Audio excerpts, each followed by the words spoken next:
The U.S. Navy released video on Wednesday showing personnel preparing missiles for fighter jets on the USS Carl Vinson carrier. According to Associated Press, the operation of the carrier and its strike group in the Arabian Sea comes as suspected U.S. airstrikes pounded parts of Yemen controlled by the Iranian-backed Houthi rebels. Footage filmed by the Navy on Tuesday showed the Vinson preparing ordnance and launching F-35 and F-18 fighter jets loaded with missiles off its deck. The Houthis' al-Masirah satellite news channel acknowledged on Wednesday U.S. strikes on Saadah, Hodeidah, and other cities across Yemen.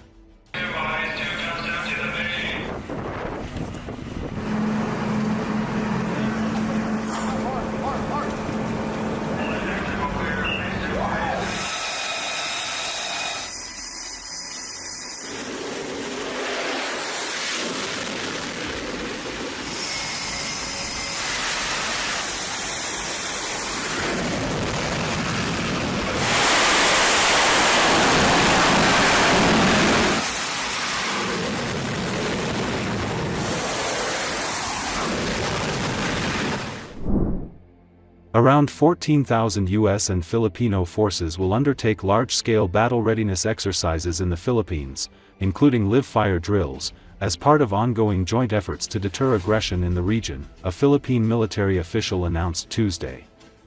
According to Associated Press, the annual Balikatan, Tagalog for shoulder-to-shoulder, military exercises between longtime treaty allies will be held from April 21 to May 9 and involve about 9,000 United States military personnel and 5,000 Filipino forces, Philippine Brig General Michael Logico said. Philippine officials said the exercises demonstrate that President Donald Trump administration is not scaling back its commitment to security in the region. China has frowned on such war drills in or near the disputed South China Sea and in northern Philippine provinces close to Taiwan, especially if they involve the U.S. and allied forces that Beijing says aim to contain it and consequently threaten regional stability and peace. Australia would deploy about 200 military personnel, and Japan and other U.S.-friendly nations would also send smaller military delegations. Trump's America First foreign policy thrust has triggered concerns in Asia about the scale and depth of U.S. commitment to maintain a long-standing security presence in the volatile region. At a news briefing in Manila, Logico dismissed these concerns and described the drills as a full battle test. Trump administration was the possibility that security activities in nations like this would be scaled back to those concerns in terms of disproving or. And then my number. Very quickly lang, sir. Is an event? As you can see, there is no scale back. Okay. Whether there is a reduction in the number of people, that is immaterial. What we are looking at is a more purposive exercise. Can both of you define what is a full battle test and how?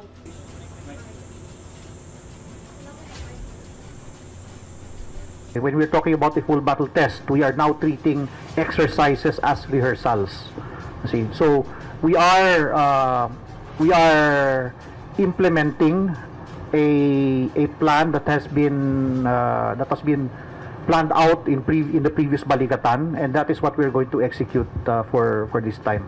Now, in the past, we have a separation of what is planning exercise and what is a field training exercise. Now we're doing it together.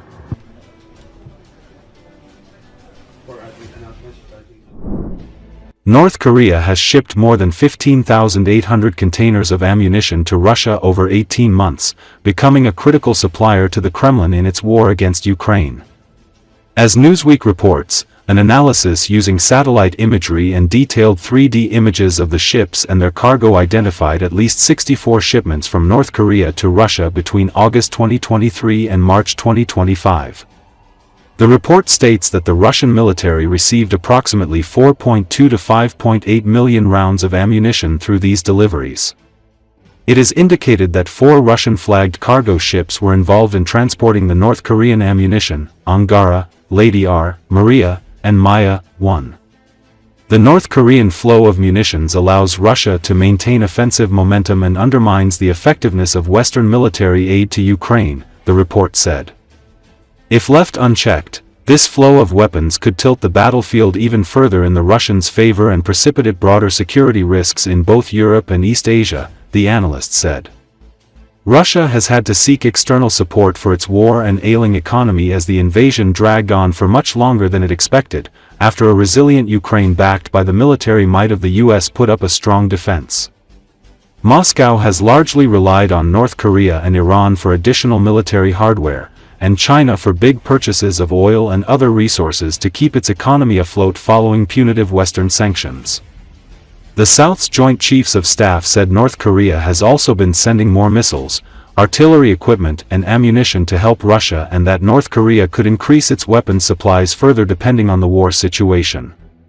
The military equipment North Korea has sent to Russia includes a considerable amount of short-range ballistic missiles, 170mm self-propelled howitzers and around 220 units of 240mm multiple rocket launchers. North Korea has sent approximately 11,000 military personnel to fight in the war against Ukraine in its first involvement in a large-scale conflict since the 1950-53 Korean War, and the Joint Chiefs assessed that around 4,000 of them have been killed or wounded.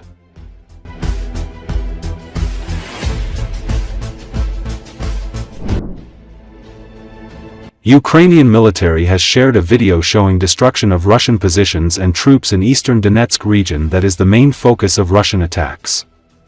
The video posted on Telegram app shows Russian military facilities, shelters, military equipment coming under Ukrainian drone attacks. Russian servicemen seeking to flee from Ukrainians are also destroyed in drone strikes.